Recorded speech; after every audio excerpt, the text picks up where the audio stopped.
Vağız delil bilen keplemeliyiz, senet bilen.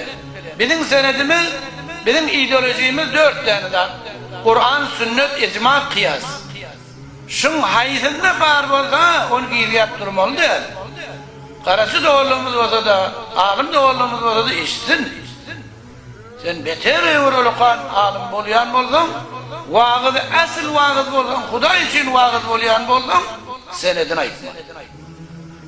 Yok, Peygamberin hadisi bolmanına, Peygamberin hadisi badi, öz doğruluğunu ağırlayan bolsan, sen Huda Teala yalancılık bağlayan. Peygamber Aleyhisselam Mümkün hadisini aytdı.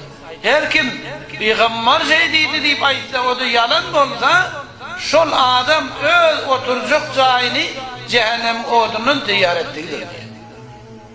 Biz insan dilimizde haberdar olmalı. Dinleyenleri bir belâul insan minel lisan niptir Peygamber Aleyhisselam. İnsanın in belası dil. Konulu aytıyor ki dil bela diş kala. Yani bu forum adam mutekebbir, kutkham olmalı değil. Ön kuyulun zaten çıkmalı değil. Kitap var, hadis var, icma var, kıyas var. Bana derdi ben şu var, şunu göre aytyan deyip de ayt göreyim. Alıp deştin.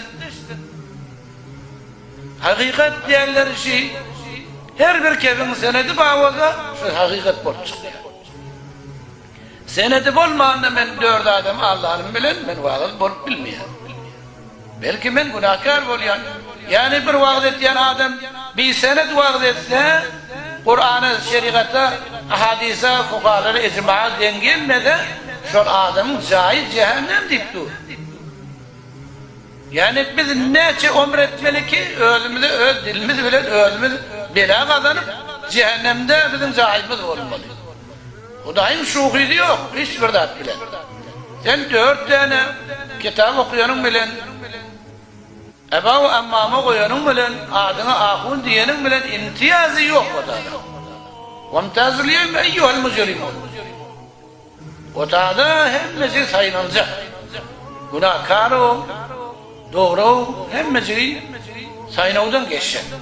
Eğer hakikati bilip de hakikati aytmani için önüne de geçmedene Peygamber Aleyhisselam şey diye kâle Resulullah sallallahu aleyhi ve sellem es-sâkitu anel hak şeytanun ahiretun diye. Yani hakikati bilip durup da hakikati aytmada bir cuhallen önüne, nadallen, ahmaklen önüne geçmedi şu adam kıyamet günü lal şeytan olup kabirden kopar. Aha bir varyan bizim ustadımız değil, bize namaz öğretti, bize şeriat öğretti. Binahilli bol paraya deyip ol mümin adamlar heyran kalır. Heyran kalacağını Peygamber Aleyhisselam kendi yerdesine aydıp dura. Havarda alıyor ilmeni. Bir daha dikepli ki hiç ahadisine itiraz edip bilmez. Çi organ ay devleti olsun şahsi fark etmiyor. Hakikat olandan sonra Kur'an-ı, ahadis-u, şeriat olandan sonra her kim olsun. Hiç müşkülü yok ki. Vakti ki senedin yok, zarın yok, verme vurdum.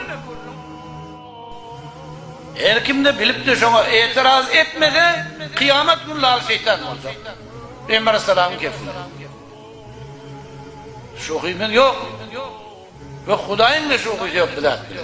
Biz mümin olduk, şeriatı ağlamalıyız. Men ahabbe lillahi ve men ebgade lillahi. Birini kavuracak olan avudan şey, fırlı şey deyip kavurma diye. Men ahabbe lillahi, Huday için kavur. Ve men ebgade lillahi. Birini düşman olacak olan ay biyahe onu nazur kulduray. Elini playlat bir yere. Havası var onu yokuş görme diye.